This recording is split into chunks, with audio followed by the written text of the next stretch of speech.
Hello, my name is Brant Hunt. How are you guys doing tonight? My channel, Discerning What Is True. I'm actually on Facebook Live, also on YouTube Live, and usually it's recorded on Odyssey. My talk tonight is Chapter 8, called, that is, um 120 Broadway, that is, New York City. The book I'm reading from is Wall Street and the Bolshevik Revolution. So we're going to get into this particular book now, chapter 8, and he's going to try to point out why there were so many people in a certain area, is what I've gathered, in New York City.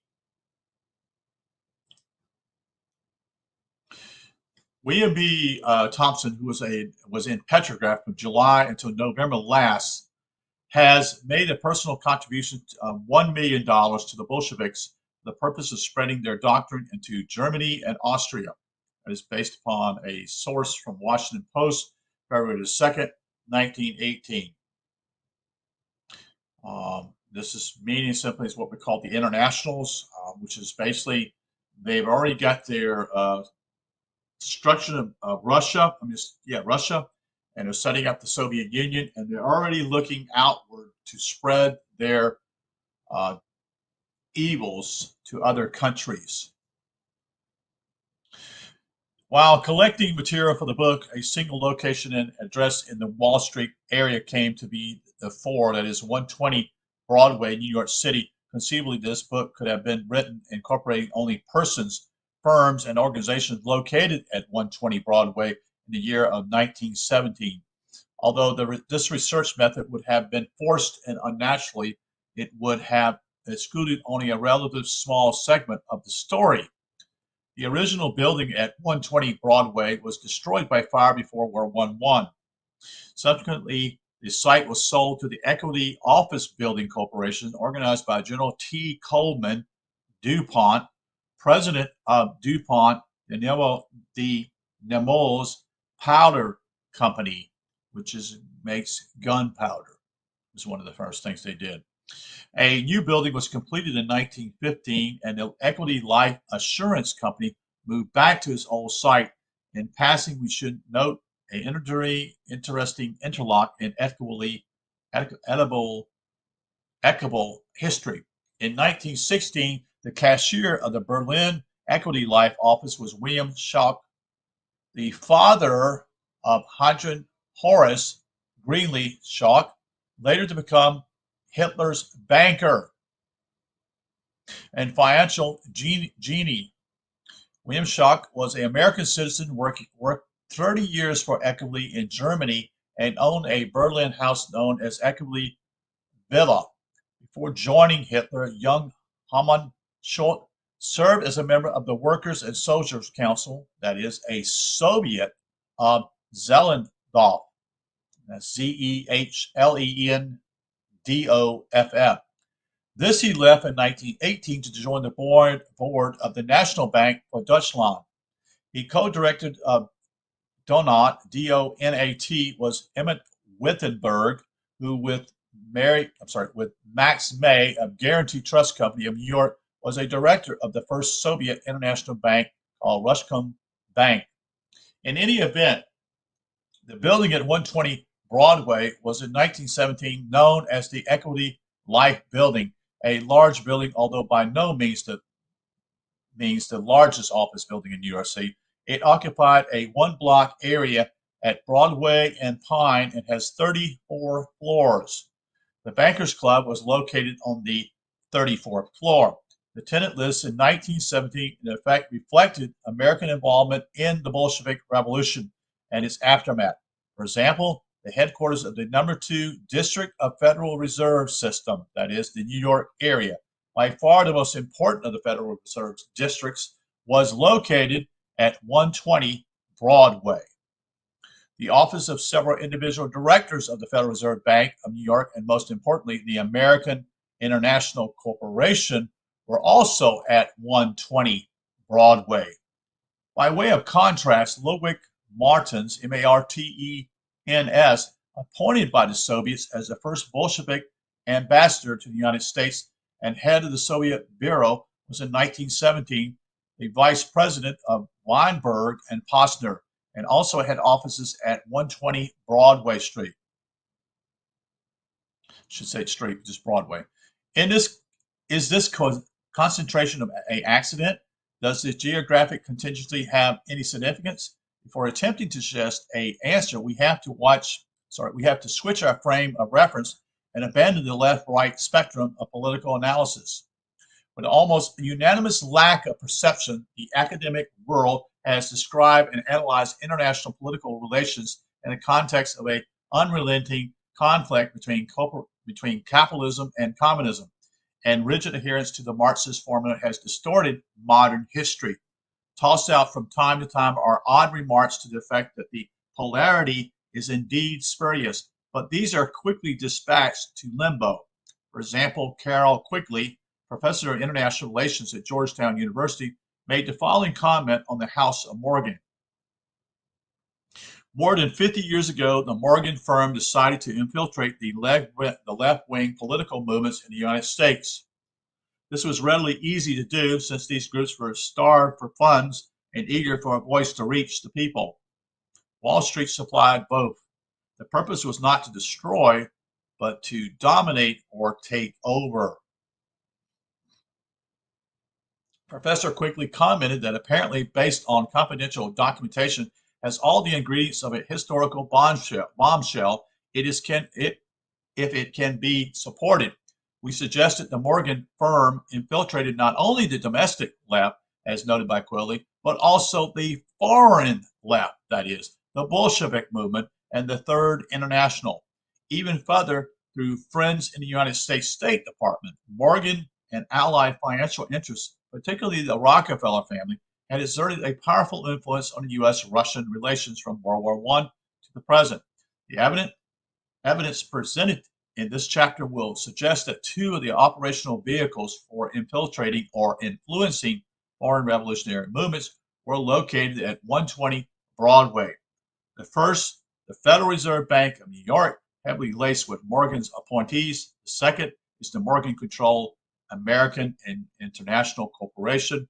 Further, there was an important interlock between the Federal Reserve Bank of New York and the American International Corporation. C.A. Stone, the president of American International, was also a director of the Federal Reserve Bank. Now, if you can see this, folks, at that time, why did they not investigate that? I'm just thinking about that. Because they all were going to show their address.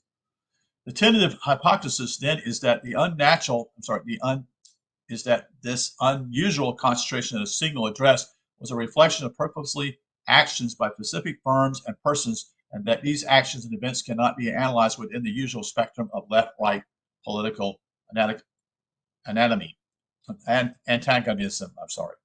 American International Corporation, AIC, was organized, this is amazing, was organized in New York on November 22nd, 1915 by the J.P. Morgan interests, with major participation by Stillman's National City Bank and the Rockefeller interests. Now remember, this is 2 years already after they got approval in the government for the Federal Reserve System, which is not federal, which is not reserve. It has nothing to do with the federal government. It's a group of private bankers. The general office of AIC was at 120 Broadway. The company's charter authorized it to engage in any kind of business except banking and public utilities in any country in the world.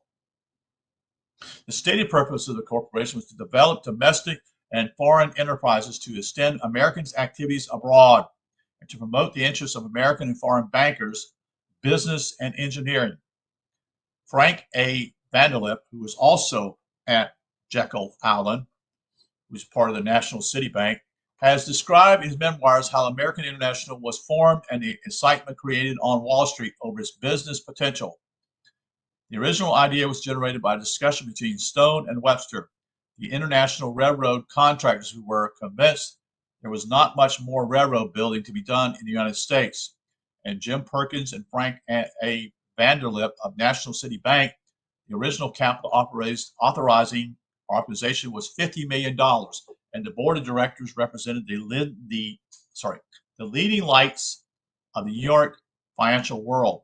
Vanderlip records that he wrote as follows: the NCB President Stillman enthusiasm over the enormous potential for American International Corporation. James A. Farrell and Albert Wiggins have been invited to be on the board, but had to consult their committees before accepting. I also have in mind asking Henry Walters and Myron T. Herrick. Mr. Herrick is objective to by Mr. Rockefeller quite strongly, but Mr. Stone wants him, and I feel strongly that he would be particularly desirable in France. The whole thing has gone along with a smoothness that has been gratifying, and reception of it has been marked by an enthusiasm which has been surprising to me, even though I was so strongly convinced we were on the right track. I saw James J. Hill today, for example. He said at first that he could not possibly think of extending his responsibilities, I should say. But after I had finished telling him that we expected to do, he said he would be glad to go on the board, would take a large amount of stock, and particularly wanted a substantial interest in the city bank, and commissioned me to buy him the stock at the market. It's amazing that people have the money here. They can just do whatever they want to do, you see. Just tell me what to do. Here's the money. I talked with Ogden Armour about the matter today for the first time. He said in perfect silence while I went through this story, and without asking a single question, he said he would go on the board and wanted $500,000 of stock. Mr. Coffin of General Electric is another man who is retiring from everything, but has become so enthusiastic over this that he was willing to go on the board and offer the most active cooperation. I felt very good over getting Sabin. The Guaranty Trust is altogether the most active competitor we have in the field, and it is of great value to get them into the fold in this way. They have been particularly enthusiastic as cum laude. They want to take up $2.5 million. That is, there was really quite a little competition to see who should get on the board. But as I had happened to talk with Kahn and had invited him first, it was decided he should go on. He's perhaps the most enthusiastic of anyone. They went $500,000 stock for Sir Ernest Cassel, to whom they have cabled a plan, and they have backed him for him approval of it. I explained the whole market to the board. I explained the whole matter to the board, that is of the City Bank, Tuesday, and got nothing but favorable comments. Everybody coveted the AIC stock. That is, Joe Grace of the W.R. Grace and Company wanted $600,000 in addition to his interest in National City Bank. Ambrose Monell wanted $500,000. That is, George Baker wanted $250,000. And William Rockefeller tried vainly to get me to put him down for $5 million of the common. By 1916, AIC investments overseas amount to more than $23 million, and in 1917 to more than $27 million. The company established representatives in London, Paris, Buenos Aires, and Peking, as well as Petrograd, Russia. Less than 2 years after its formation, the American International Corporation was organized on a substantial scale in Australia, Argentina, Uruguay, Paraguay, Colombia, Brazil, Chile, China, Japan, India, Ceylon, which is probably India. It's an island off of India, in the ocean. Italy, Switzerland, France, Spain, Cuba, Mexico, and other countries in Central America. American International owns several subsidies companies outright, had substantial interest in yet other companies, and operated still other firms in the United States and abroad. The Allied Machinery Company of America was founded in February of 1916, and the entire share capital taken up by American International Corporation. The vice president of American International Corporation was Frederick Holbrook, an engineer and formerly head of the Holbrook, Cabot, and Rawlings Corporation. In January of 1917, the Grace Russian Company was formed. That is a joint owners between being W.R. Grace and Company and the Sangali Trading Company of Petrograd. American International Corporation had a substantial investment in the Grace Russian Company. and through Holbrook, a interlocking directorship. Also, AIC was who invested in United Fruit Company, which was involved in Central American revolutions in the 1920s. That is correct. I studied this under political science professor at University of South Carolina here at Aiken, and we talked about this whole issue. And he tended to be what I would call left wing. At that point, I was more right wing. But the point simply is I respect him for what he shared. How, which is Chiquita today, that company is. They no longer use United Fruit Company. They're still in business. What they did simply was they paid meager wages to people who worked there, and they simply financially raped the country.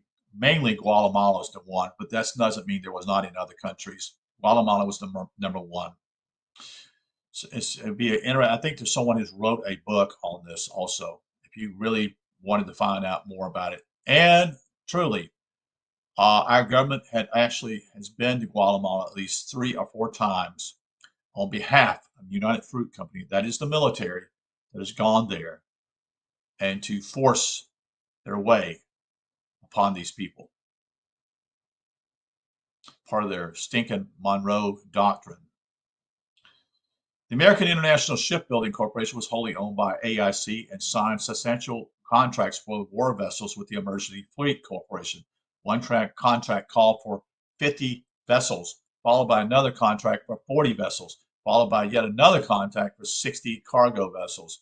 American International Shipbuilding was the largest single recipient of contracts awarded by the U.S. government. Emergency Fleet Corporation, that is. Another company operated by AIC was G. Amsonet and Company Incorporated of New York. Control of the company was acquired in November 1917. Amsonet was the source of financing for German espionage in the United States.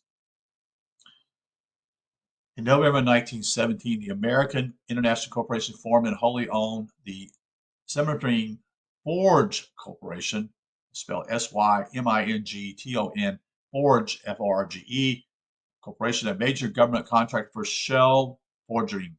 Consequently, American International Corporation has significant interest in war contracts within the United States and overseas, no doubt. It had in word a vested interest in the continuation of World War I. The directors of American International and some of their associates were, in 1917, were J. Ogden Armour, that is a meat packer of Armour and Company out of Chicago, director of the National City Bank of New York, and mentioned by A.A. Heller in connection with the Soviet Bureau. George Johnson Baldwin of Stone and Webster was at 120 Broadway during World War I. Baldwin was the chairman of the board of American International Shipbuilding, senior vice president of American International Corporation, director of G. Armistead von Papenstadt of Armistead, was a German espionage paymaster in the U.S. and a trustee of the Carnegie Foundation, which financed the Marlborough Plan for international socialism to be controlled behind the scenes by world finances. It's amazing, folks. C.A. Coffin, chairman of General Electric. The executive office was at 120 Broadway. Chairman of Cooperation Committee of the American Red Cross. W.E. Corley is what it was located at 14 Wall Street. Director of American Banknote Company, Mechanics and Metal Banks, Midvale Steel and Ordnance, which I think is makes ammunition, and International Nickel Company, and later director of National City Bank. Robert Dollar, San Francisco shipping magnate, who attempted in his behalf of the Soviets to import Tsarist gold rubles in the U.S. in 1920 in contravention of U.S. regulations. Also, the DuPont family. Philip A.S. Franklin, Director of National City Bank. J.P. Grace, Director of National City Bank. R.F. Harrod, Director of New York Life Insurance, former President of the American Bankers Association, Trustee of the Carnegie Foundation. Otto H. Kahn, partner in cum law, that is, Kahn's father came to America in 1948, having taken part in the unsuccessful German Revolution of that year. This don't sound right. Came to America in 19. I would think that's probably 1848. Guessing there might be an error on that part. Yes, it is. It's got to be 1840. I think that's error. Because that's during the Marxist revolutions that tried to take over certain Western countries in Europe. According to J.H. Thomas, British socialists financed by the Soviets, Otto Kahn face is towards the light. H.W. Pridgett, trustee of Carnegie Foundation. Percy A. Rockefeller, that is son of John D. Rockefeller, married to Isabel, daughter of J. A. Stillman of National City Bank. John D. Ryan, director of copper mining companies, National City Bank, and Mechanics and Metal Banks. W. L. Saunders, director of Federal Reserve Bank of New York at 120 Broadway, and chairman of Ingersoll Rand, a very powerful industrial corporation. According to the National Encyclopedia, that is, throughout the war, he was one of the president's most trusted advisors. J. A. Stillman, president of National City Bank, after his father, that is J. Steele, chairman of the NCB, died in March of 1918. C. A. Stone, director from 1920 to 22 of Federal Reserve Bank of New York at 120 Broadway, chairman of Stone and Webster at 120 Broadway, president, that is from 1916 to 1923, and of the American International Corporation at 120 Broadway. T. N. Vail, president of National City Bank of Troy, New York. F. A. Vanderlip, president of National City Bank. E. S. Webster of Stone and Webster, 120 Broadway. A. H. Wiggins, director of Federal Reserve Bank of New York in the early 1930s. Beckman Winthrop, director of National City Bank. William Woodward, director of Federal Reserve Bank of New York, 120 Broadway, and Hanover National Bank. The interlock of the 22 directors of American International Corporation with other institutions is significant. The National City Bank had no fewer than 10 directors on the board of the AIC. Stillman of NCB was at the time an intermediate between the Rockefellers and the Morgan interests, and both the Morgans and the Rockefeller interests were represented directly on the AIC. Coombe and Lowe and the DuPonts each had one director. Stone and Webster had 3 directors, no fewer than 4 directors of AIC, that is Saunders, Stone, and Wiggins and Woodward. Either were directors or were later to join the Federal Reserve Bank of New York. We have noted in an earlier chapter that William Boyce Thompson, who contributed funds and his considerable prestige to the Bolshevik Revolution, was also a director of the Federal Reserve Bank of New York. The directorial of the FRB of New York comprised only 9 members. The influence of the American International on the revolution. Having identified the directors of AIC, we now have to identify their revolutionary influences, that is. As the Bolshevik Revolution took hold in Central Russia, Secretary of State Robert Lansing requested the views of American International Corporation on the policies to be pursued towards the Soviet regime. On January 16, 1918, barely 2 months after the takeover of Petrograd and Moscow, and before a fraction of Russia had come under Bolshevik control, William Franklin Sands, Executive Secretary of American International Corporation, submitted the requested memorandum of the Russian political situation to Secretary Lansing. Sands' covering letter states that is headed in 120 Broadway began to the Honorable Secretary of State, that is in Washington, D.C. Sir, this is based on January 16, 1918. I have the honor to enclose herewith the memorandum which you requested me to make for you on my view of the political situation in Russia. Now, you see these guys are all crooks, all of them. Okay, so they're meeting with the Secretary of State here also. I have separated into 3 parts the explanation of the historical causes of the revolution, told as briefly as possible a suggestion as to policy and the recital of the various branches of American activity at work now in Russia. Although the Bolsheviks have only precarious control in Russia, and indeed were to come near to losing even this in the spring of 1918, Sands wrote that already January 1918, the United States had delayed too long in recognizing Trotsky. He added, whatever ground may have been lost would be regained now, even at the cost of slight personnel triumph for Trotsky. Firms located at or near 120 Broadway were American International Corporation again, Bankers Trust Company, building at 14 Wall Street, New York Stock Exchange, and also at the 13th Wall Street, 12 Broad being Morgan Building, corner of Wall and Broad Federal Reserve Bank of New York, 120 Broadway Equitable Building, 120 Broadway Bankers Club, Broadway Simpson, Thaxter, and Bartlett, Cedar St. William, Boyce Thompson, Wall Street Hazen, Whippet and Fuller. At the 42nd Street building was Chase National Bank. The 57th was Broadway McCain and Company. Number 61 was Broadway Stetson, Jennings and Russell. Broad Street Guggenheim Exploration at 120 Broadway. That is at Weinberg and Posner at 120 Broadway. The Soviet Bureau, that is 110 West 40th Street, John McGregory Grant Company. Broadway Stone and Webster at 120 Broadway. General Electric Company at 120 Broadway. Morris Plan of New York, 120 Broadway. Sinclair Golf Corporation at 120 Broadway. At Guarantee Securities at 120 Broadway. Guarantees Trust at 140 Broadway.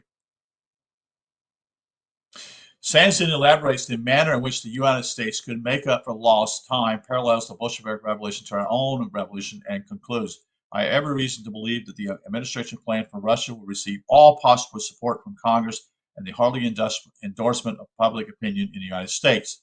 In brief, Sands, a executive secretary of a corporation whose directors were the most prestigious on Wall Street, provided emphatically endorsement of the Bolsheviks and the Bolshevik Revolution, and within a matter of weeks after the revolution started, as the director of the Federal Reserve Bank of New York, Sands had just contributed $1 million to the Bolsheviks. Such endorsement of the Bolsheviks by banking industry is at least consistent. Moreover, William Sands of American International was a man with truly uncommon connections and influence in the State Department. Wow, which is your foreign policy set there, folks. Sands' career had alternated between the State Department and Wall Street. In the late 19th and early 20th century, he held various U.S. diplomatic posts. In 1910, he left the department to join the banking firms of James Spraler to negotiate an Ecuadorian loan.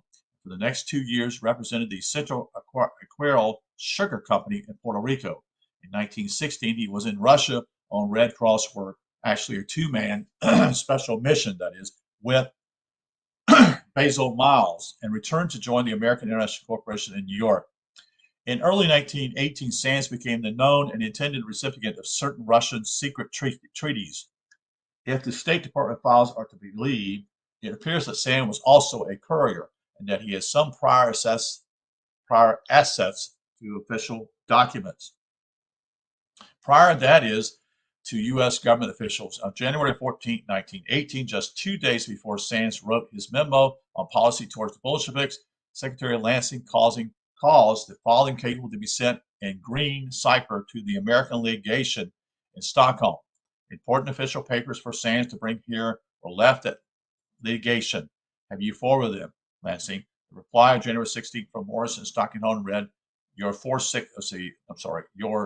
January 14, 5 p.m. said documents forward, department and pouch number 34 on December 28. To these documents is attached another memo signed B.M. Basil Miles, associate of Sands. Mr. Phillips, they failed to give Sands first installment of secret treaties which he brought from Petrograd to Stalingrad. Putting aside the question why a private citizen would be carrying Russian secret treaties and the question of the content of such secret treaties, probably an early version of the so-called Sisson, S-I-S-S-O-N documents, we can at least deduce that the AIC executive secretaries traveled from Petrograd to Stockholm in late 1917 and must indeed have been a privileged and influential citizen to have access to secret treaties. Indeed. These people are so powerful they can do whatever they want to do, you see. A few months later, power is money in a lot of ways too. A few months later, on July 1st, 1918, Sands wrote to Treasury Secretary McAdoo suggesting a commission for economic assistance to Russia. Now, you've got to understand something here. Let's just get to the point here. Woodrow Wilson is in power still. This is all taking place. All this is taking place with Woodrow Wilson. Are you aware of that? This is his second term, folks. So this is why McAdoo, which I know recognized his name simply because he was also Secretary of State under Woodrow Wilson. And why are these people involved in this instead of the government? They are overstepping their bounds already, folks. They don't have any right to do this. They are actually making the moves and getting a rubber stamp by the government instead of actually the government making the decisions. You see? Sands wrote to Treasury Secretary McAdoo suggesting a commission for economic assistance to Russia. He urged that since it would be difficult for a government commission to provide the machinery for any such assistance, and seems therefore necessary to call in the financial, commercial, and manufacturing interests of the United States to provide such machinery under the control of commissioner of whatever officer is selected by the president for this purpose. In other words, Sands obviously intended that any commercial exploitation of Bolshevik Russia was going to include 120 Broadway. The Federal Reserve Bank of New York, the certification of incorporation of the Federal Reserve Bank of New York, was filed, that is, in May 18, 1914. It provided for 3 Class A directors representing member banks in the district, 3 Class B directors representing commerce, agriculture, and industry, and 3 Class C directors representing the Federal Reserve Board. The original directors were elected in 1914. They proceeded to generate an energetic program. In the first year of organization, the Federal Reserve Bank of New York held no fewer than 50 meetings. From our viewpoint, what is interesting in the association between, on the one hand, the directors of Federal Reserve Bank, New York District, and of American International Corporation, and on the other, the emerging Soviet Russia. In 1917, the 3 Class A directors were Frederick D. Locke, William Woodward, and Robert H. Trimman.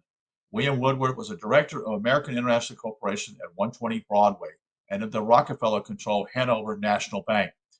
Neither Locke nor Trimman enters our story, though. The 3 Class B directors in 1917 were William Boyce Thompson. Yes, he's the one who gave $1 million. Henry R. Towne and Leslie R. Palmer. We have already noted that William B. Thompson substantial cash contribution to the Bolshevik cause. Henry R. Towne was chairman of the board of directors of the Morris Plant of New York, located at 120 Broadway. His seat was later taken by Charles A. Stone of the American International Corporation at 120 Broadway, and of Stone and Webster naturally at 120 Broadway. Leslie R. Palmer does not come into our story, though. The 3 Class C directors were Pierre J., W. L. Saunders, and George Foster Peabody.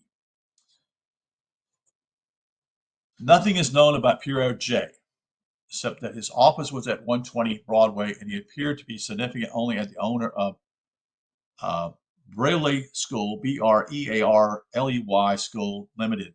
William Lawrence Saunders was also a director of American International Corporation. He openly avowed, as we have seen, pro-Bolshevik sympathies, disclosing them in the letter to President Woodrow Wilson. George Foster Peabody was an active socialist. In brief, of the 9 directors of the Federal Reserve Bank of New York, 4 were physically located at 120 Broadway, and 2 were then connected with American International Corporation, and at least 4 members of the AIC board were at one time or another directors of the Federal Reserve Bank of New York. We could term all of this significant, but regard it not necessarily as a dominant interest. Continue. American Russian Industrial Syndicate Incorporated. William Franklin Sands' proposal for economic commission to Russia was not adopted. Instead, a private vehicle was put together to exploit Russian markets. In the earlier support given the Bolsheviks, a group of industrialists from 120 Broadway formed the American-Russian Industrial Syndicate Incorporated to develop and foster these opportunities. The financial backing for the new firm came from the Guggenheim brothers at 120 Broadway. I mean, it doesn't take a rocket science, folks, to discover this, especially the Department of State, Foreign Affairs. Anyway, previously associated with William Boyce Thompson, Guggenheim controlled American smelting and refining, and the Kennecott and Utah copper companies. From Harry L. Sinclair, president of Sinclair Gulf Corporation, also at 120 Broadway, and from James G. White of J.G. White Engineering Corporation of 43 Exchange Place, the address of the American Russia Industrial Syndicate. In the fall of 1919, the U.S. Embassy in London cabled Washington about Messrs. Lugovich and Rossi representing American Russian Industrial Syndicate Incorporated.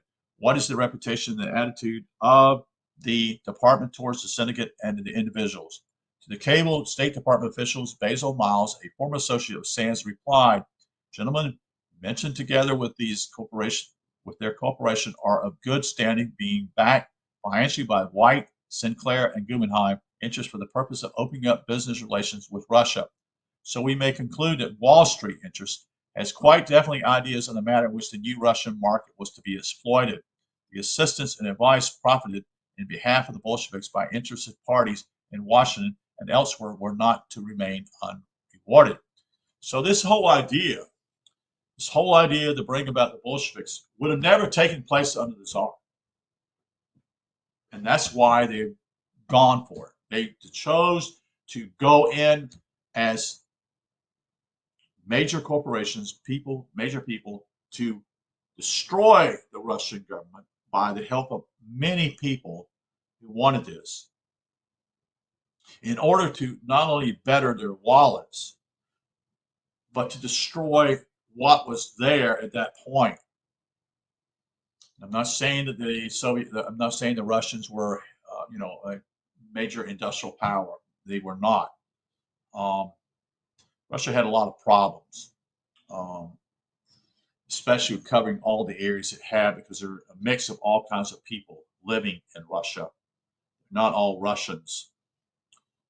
Many of them are different groups of people, and that presented a problem, although most were peasants. And there were what we call bourgeoisie, very small part of them were involved, and then you had the czar running everything, so to speak. And it doesn't seem as though they took. This is why the United States was so involved. It didn't take what I would call industrial expansion. They were what I call a backward country. We would call them probably a second or third world country at that time, if we compare it to the definitions of that today. There was still an empire, so to speak. There was still what I would call a monarchy, too. John Reed, establishment revolutionary. Quite apart from American international influence in the State Department and an intimate relationship, which AIC itself called control, with a known Bolshevik that is John Reed. Reed was a prolific, widely read author of the World War I era, who contributed to the Bolshevik-oriented masses and to the Morgan-controlled journal Metropolitan. Reed's book on the Bolshevik Revolution, 10 Days That Shocked the World, sports an introduction by Nikolai Lenin, became Reed's best-known and most widely read literal effort. Today, the book reads like a superficial commentary on current events, interspersed with Bolshevik proclamations and decrees, and is permeated with that mystical fervor of the Bolsheviks know will arouse foreign sympathies. After the revolution, Reed became an American member of the executive committee of the Third International. So he was dedicated to the communist view, wanted to spread it. He died of typhus in Russia in 1920.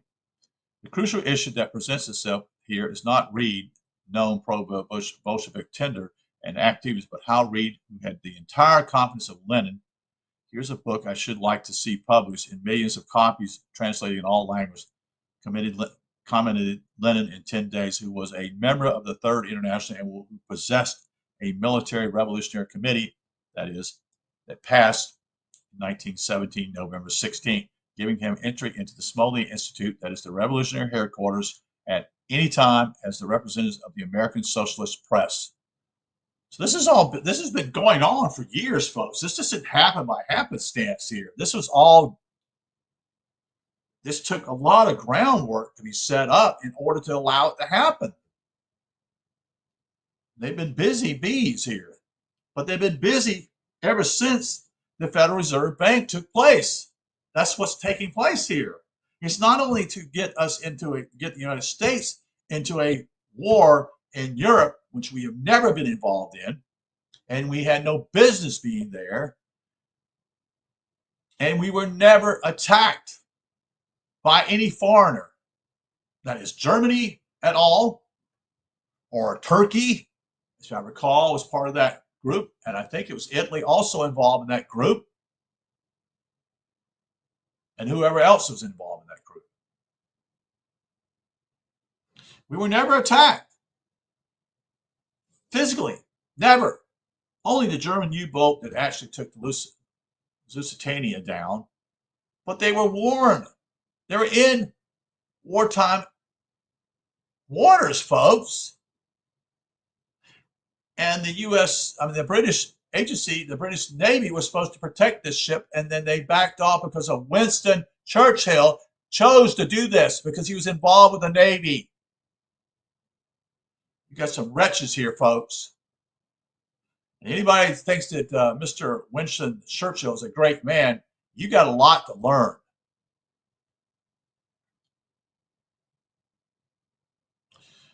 Let's fill in the background. That is, articles from Metropolitan and the masses gave John Reed a wide audience for reporting the Mexican and the Russian Bolshevik revolutions. Reed's biography, that is, Granville Hicks, has suggested in John Reed that he was the spokesman of the Bolsheviks in the United States. On the other hand, Reed's financial support from 1913 to 1918 came heavily from the Metropolitan, owned by Harry Payne Whitney, a director of the Guarantee Trust, an institution cited in every chapter of this book, and also from the New York private banker and merchant Eugene Bossenvein, who channeled funds to Reed both directly and through the pro-Bolshevik masses. In other words, John Reed's financial support came from two supposedly competing elements in the political spectrum. These funds were writing and may be classified as payments from Metropolitan from 1913 onward for articles, payments from masses from 1913 onwards, which income, at least in part, originated with Eugene Bossenvein, spelled Boissevain. A third category should be mentioned. Reed received some minor and apparent unconnected payments from Red Cross Commissioner Raymond Robbins in Petrograd. Presumably, he also received smaller sums for articles written for other journals and book royalties, but no evidence has been found giving the amount of such payments. Next section is John Reed in the Metropolitan magazine. The Metropolitan supported contemporary establishment causes, including, for example, war preparation. The magazine was owned by Harry Payne Whitney from 1872 to 1930, that's his lifespan, who founded the Navy League and was partner in the J.P. Morgan firm. In the late 1890s, Whitney became a director of American Smelting and Refinery and of Guggenheim Exploration. On his father's death in 1908, he became the director of numerous other companies, including Guarantee Trust Company. Reed began writing for Whitney's Metropolitan in July of 1913 and contributed a half dozen articles in the Mexican Revolution with Villa in Mexico, the causes behind / Mexico Revolution. In another section, article, If We Enter Mexico. And another one says, with Villa Pancho on the March, etc. Reed's sympathies were with revolutionaries Pancho Villa. You will recall the links on page 65 between Guarantee Trust and Villa's ammunition supplies. In any event, Metropolitan was Reed's main source of income. In the words of my biographer Granville Hicks, I should say, money meant primary work for the Metropolitan and incidentally articles and stories for other paying magazines. But employment by Metropolitan did not inhibit Reed from writing articles critical of the Morgans and Rockefeller interests. One such piece, as called At the Throat of the Republic, this was in Masses of July 1916, traced the relationship between munition industries, the national security preparation lobby, the interlocking directorials of the Morgan Rockefeller interests, and showed that they dominated both the preparation societies and the newly formed American International Corporation, organized for the exploitation of backward countries. This would go in time with what I would call the economics hitman. If you don't know that book, you need to buy it. And there's now another one that's called New Economic Hit, something of that nature, but it's written by the same author. This is the same thing that he's talking about economic here, talking about this, is similar to what the economic hitman is talking about in the 1980s and 70s, and what we did to exploit the countries of Indonesia, that we exploit almost all of South American countries. And most of those countries still owe debts they'll never get out of, hardly. In 1915, John Reed was arrested in Russia by the Tsarist authorities, and the Metropolitan intervened with the State Department in Reed's behalf.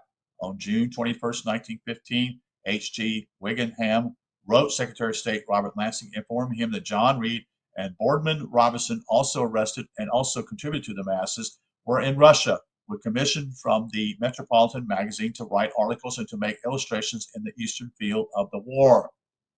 Wigingham pointed out that neither had any desire or authority from us to interfere with the operations of any belligerent power. That be, Wigingham's letter continues.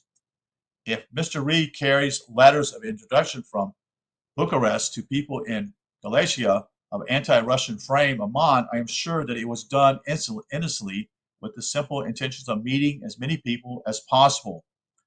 Wigingham points out to Secretary Lansing that John Reed was known at the White House and had given some assistance to the administration on Mexican affairs, he concludes.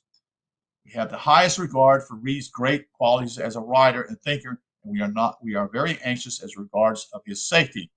The Wigingham letter is not, let it be noted, from an establishment journal in support of Bolshevik writer. It is from an establishment journal in support of Bolshevik writer for the masses and similar revolutionary sheets, a writer who was also the author of Trinchan Attacks, that is the involuntary ethics of big business, a fable for pessimists, for example, on the same Morgan interests that own Metropolitan. The evidence of finance by the private bankers Bolshevik is incontrovertible. On February 23, 1918, the American legation of Christiania, Norway, sent a cable to Washington on behalf of John Reed for delivery to Socialist Party leader Morris Hillquit. It's Hillquit. The cable stated in part, "Tell Bolshevik must draw on him but carefully." A cryptic note by Basil Miles in the State Department files, dated April 3, 1918, states, "If Reed is coming home, he might as well have money. I understand alternates are ejection by Norway or polite return, if this so letter seems preferable." This protective note is followed by a cable dated April 1st, 1918, and again from the American delegation at Christiania, Norway. John Reed urgently requests Eugene Bosselman, 29 William Street, New York, telegram carried, legation $300. The KISS cable was relayed to Eugene Bosselman by the State Department on April 3rd, 1918. Reed apparently received his funds and arrived safely back in the United States. The next document in the State Department files is a letter to William Franklin Sands from John Reed, dated June 4th, 1918, and written from Crotonius Hudson, New York. In the letter, Reed asserts that he has drawn up a memorandum for the State Department and appeals to Sands to use his influence to get release of the boxes of papers brought back from Russia. Reed concludes, "Forgive me for bothering you, but I don't know where else to turn, and I can't afford another trip to Washington." Subsequently, Frank Polk, acting Secretary of State, received a letter from Sands regarding the release of John Reed's papers.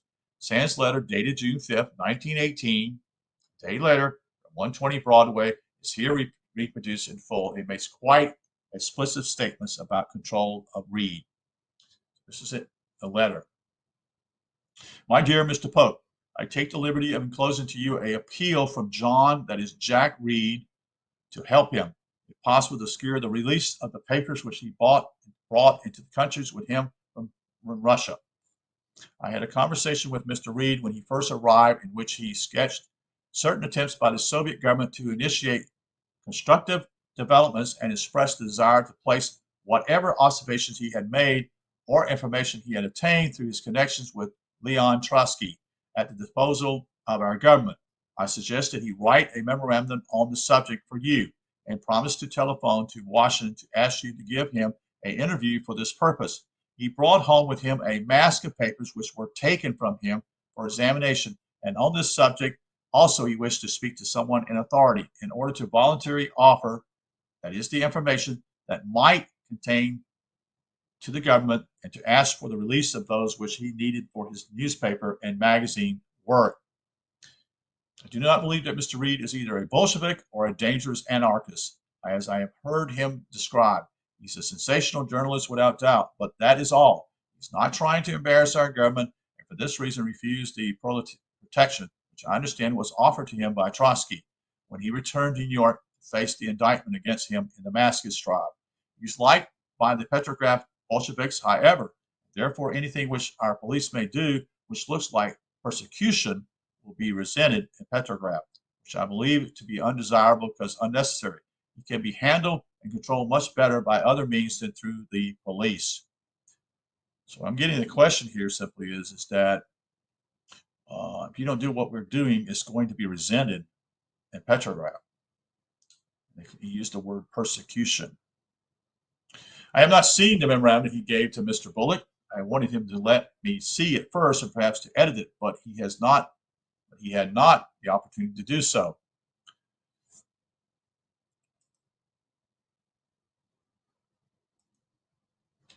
And let's see where we're at here. Just kind of meddle out. I hope that you will not consider me to be intrusive in this matter or meddling with matters which do not concern me. I believe it to be wise not to offend the Bolshevik leaders. Wow, this is amazing. These guys are on a pedestal here, that is, the Bolsheviks. They're afraid of them in some way, seems like. Well, they're afraid of them. They might not get their money or get what they want out of Russia. Unless until it may become necessary to do so, if it should become necessity. And it's unwise to look on everyone as a suspicious or even dangerous character who has had friendly relations with the Bolsheviks in Russia. I think it better policy to attempt to use such people for our own purposes in developing our policy towards Russia, if it is possible to do so. The lecture which Reed was prevented by the police from delivering to Philadelphia, that is, he lost his head, came in conflict with the police, and was arrested. It's the only lecture on Russia which I would have paid to hear if I had not already seen his notes on the subject. It covered a subject which we might quite possibly find to be a point of contact with the Soviet government from which to begin constructive work. Can we not use him instead of embittering him and making him an enemy? He's not well balanced, but he is he is, unless I am very much mistaken, susceptible to discreet guidance and might be quite useful. Sincerely yours, William Franklin Sands, to Frank Lynn Pope, the counselor for the Department of State in Washington, D.C. The significance of this document is the hard revelation of direct intervention by an officer, that is, Executive Secretary of American International Corporation, on behalf of a known Bolshevik.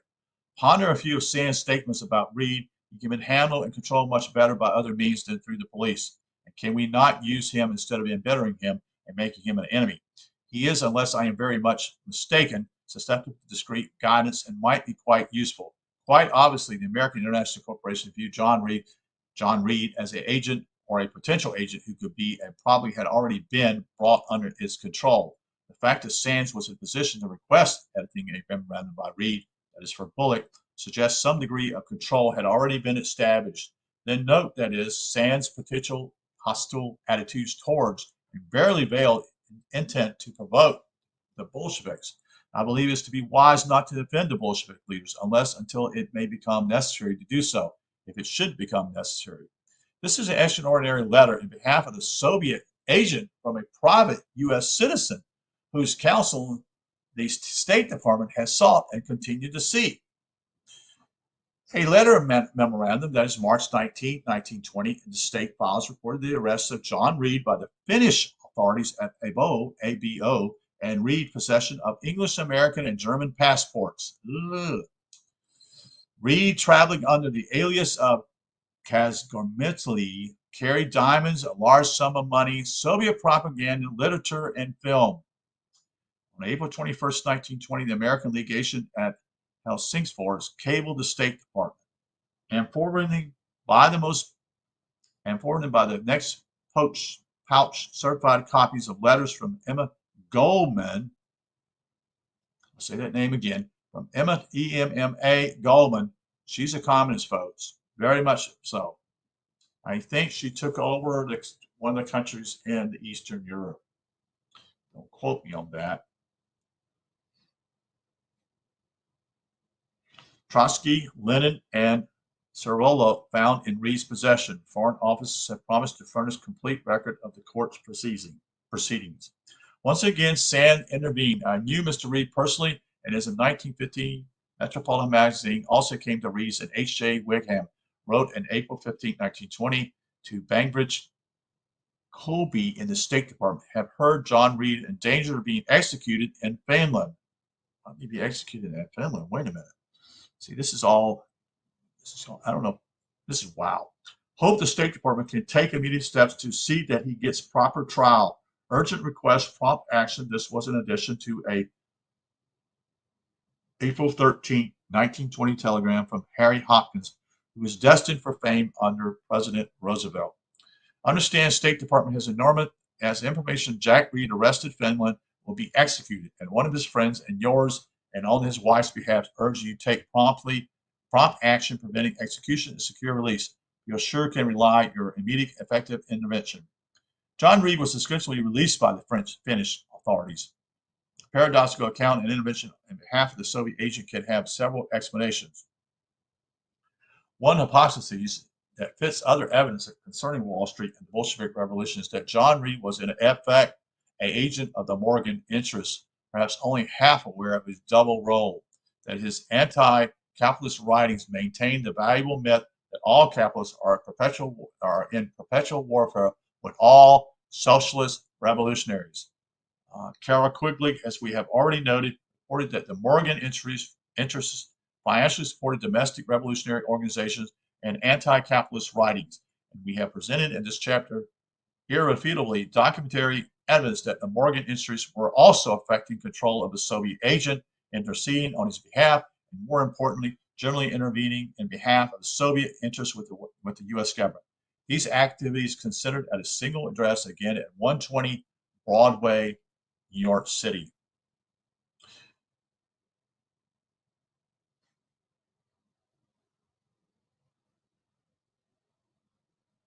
So that's going to be quoted from Carol Quigley in this particular chapter. Interesting, again, like I said, why is this people, the industry, whatever they're doing, they want the support of the government, but they're already doing things that basically are already illegal, period. They're illegal. Unbelievable. So that's chapter 8. And I appreciate you being here. Thank you for watching. This video, again, is from this particular book called Wall Street and the Bolshevik Revolution. Mr. Anthony Sutton. Most of his information in this book is strictly from what I would call from the State Department, or through memos, or through what I would call cables, which actually gives more substantial support to what he's sharing here. And I think that's critical. Most books, would go, they would probably not do what this guy did. But at this book was probably written in the 1960s, or maybe the early 70s. And so what's happening simply, he's trying to use the best information to draw what we call his conclusions about what our government is already starting to support. Someday I'll in the near future, we'll be doing this particular book.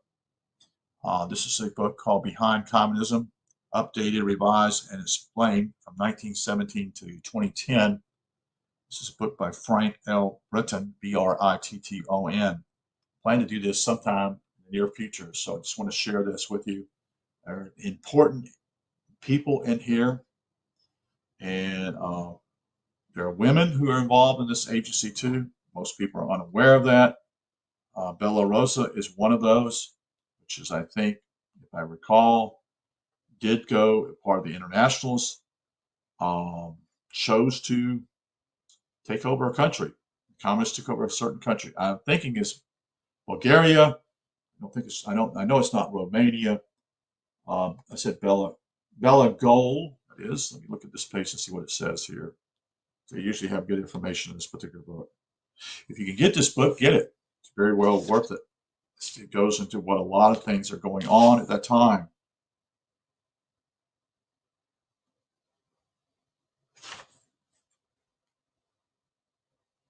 Her name was up here. Where is it at?